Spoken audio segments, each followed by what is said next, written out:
can you tell me why you picked GCU, your particular course, and are you glad you studied there? Well, entering GCU came on the back of, I suppose, a period where I considered myself a failure at full-time football. Having left school, I joined Hibernian Football Club and spent almost 2 years there. And I got to a point where as I get released from Hibs and get an offer of a contract at Motherwell, with Jock Wallace being the manager at the time, and he kindly offered me a contract. I took some time to kind of deliberate over whether it was the right thing to do and possibly move down to England. And then I suppose some doubt crept into my mind to cause me to consider what my natural progression would be outside football. Having seen that there were people succeeding and there was very many very high percentages failing, so I considered it prudent and wise to look at a kind of parallel academic learning, and I got the prospectus for Glasgow College of Technology at the time, and the 3-year HND in civil engineering kind of fitted the bill. I've got a background in construction, my father's an engineer also, so it seemed the natural thing to do was to combine my academic side and the footballing side in parallel with going part-time at Clyde Football Club. Thank you.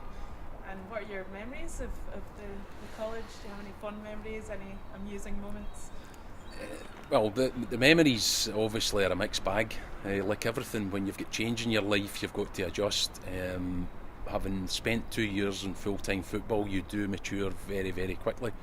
And my first feelings at the course was that I was much older, wiser, maybe more boring at times in terms of my comparisons with the students that attended the course at the time. But that kind of very quickly kind of harmonised and equalised itself. So met a lot of very interesting people, most notably my wife Annette, who was on the course, and 2 brother-in-laws, Nick and Guy. So it was a very unusual situation that you had in amongst the academic experience, but also the emotional experience and friendship experience, that 2 of your friends were ultimately going to be marrying 2 of your sisters.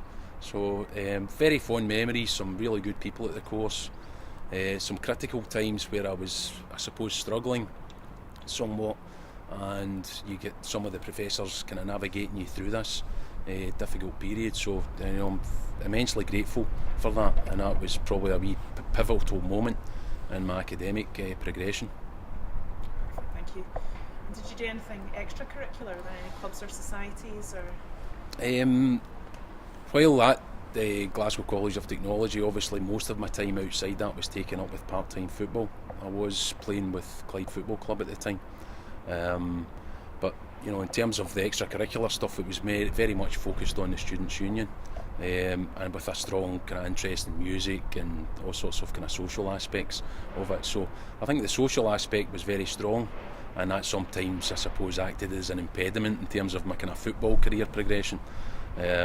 So very fond memories, but in terms of other extracurricular things, it was very much focused on football and beyond football, or before football, having fun within the Students' Union. What advice would you give current students or new graduates in terms of making the most of their experience? In terms of advice to students, the one thing that I would always recommend is, persevere through difficult periods. Seek help from people that you think are going to genuinely give you help and wish good will and success on you. And use the subject, use your curriculum as your kind of core structure, and use that kind of academic structure to wrap your passion around about it. It's a very kind of simplistic way of looking at it, but it can be very powerful. And like for example, engineering is my course, and I've used it with football parallels and life parallels. And where we're standing today, this is all part of the kind of the rooted engineering, where you see impediments, you see problems with infrastructure, and you focus on creating the conditions. So the engineering kind of academic qualifications that I gained, I think have served me very well, both within my own life, my own passion, which is regeneration, and also football.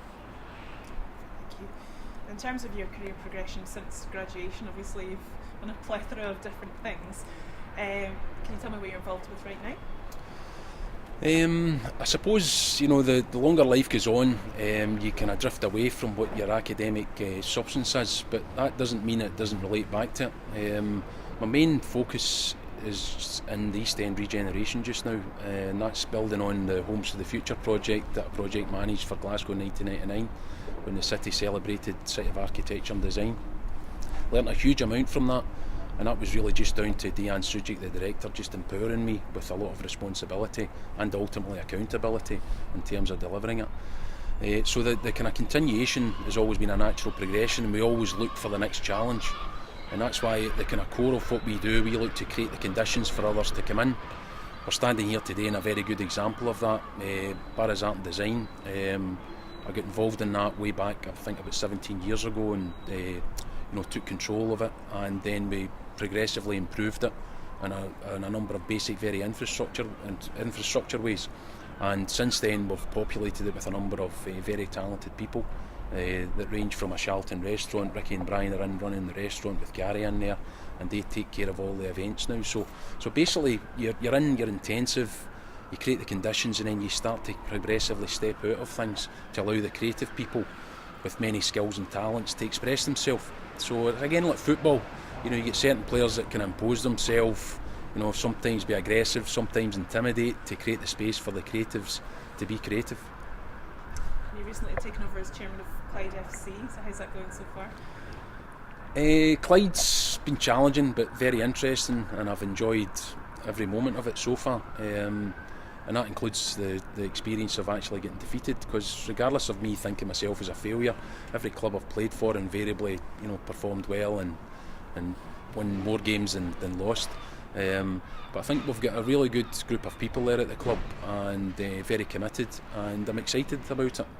So there are things that we're working on that will just be step by step introduced to the club, and we're working in partnership with other organisations in terms of trying to strengthen the club's position both commercially and from a footballing point of view. And ultimately we want the club to have a new purpose, and that's aligned with regeneration and social improvement, and also producing good Scottish players. Is there anything that you're most proud of that you've done professionally? To be honest, I never ever stop and think about things of pride. I think if by nature you just constantly look for something else to keep you gainfully employed, and it's just this sense of obligation and duty to kind of take on things that perhaps others fear or think unachievable. So to be honest, I've never really stopped. I'm certainly guilty of not celebrating achievement, but that will come at some point, I suppose. So there's never really something I'm totally proud of, but certainly if you're asking me now, most notably Homes to the Future, Barra's Art and Design, Sheffield Peace Gardens, in terms of the regeneration of Sheffield city centre, and one or two other kind of smaller, less notable projects, but they all just accumulate up to building up a knowledge and experience and ability to taking on challenging projects and implementing positive change. And what does the immediate and more distant future look like? What's in the plan? The future's challenging. Just still, if you look ahead at any kind of period, it's always full of challenges. There's always things that, despite making progress, there's always things that kind of try to drag you back. And I'm interested to develop relationships with Glasgow Cali Uni and other organisations in terms of creating opportunities for students to not just learn academically, but in terms of that work experience, is to put themselves in a much better position and make them much better equipped in terms of getting into the marketplace for work and coming up with their own initiatives. So I suppose in terms of distilling everything that I've achieved so far, it's one of my friends at Barcelona football club, Didac Lee, who was at the university just 2 years ago, who's a director with the club. He kept on introducing me, this is Norrie, my friend from Glasgow, and he's an entrepreneur. And I kept on saying, Didac, you need to stop calling me an entrepreneur, I'm an engineer, from Glasgow. And it caused me in a flight back to Glasgow one time to just come up with a hybrid of regeneration and entrepreneur. So I suppose that hybrid description encapsulates what I'm all about, is regeneration, but creating the conditions for entrepreneurial activity and creative activity. So. Thank you. And not that you get any spare time, but when you do, what do you enjoy doing with it? I love eating. fantastic restaurants like a Shelton. Find it very difficult to select a restaurant beyond a Shelton now. So any time I've got with myself, family, friends or work colleagues, we tend to eat at a Shelton and enjoy it immensely. So there's food, there's obviously football, and obviously my 3 kids keep me gainfully employed in many areas, and they're for the benefit of staying over in Catalonia, so they're fluent in Catalan, Spanish, French, and the oldest boy's just left yesterday to China for 11 months to learn Mandarin. So between family and work, I'm kept gainfully employed, so I would be struggling to go beyond football and food and family. That's about it, really, you know. That's us. Thank you very much. Okay, That's thank you. perfect. Well done. Well done. Great answers. Much appreciated. As well. Yep. Yes, I know. What did I say? No, it's just everything in your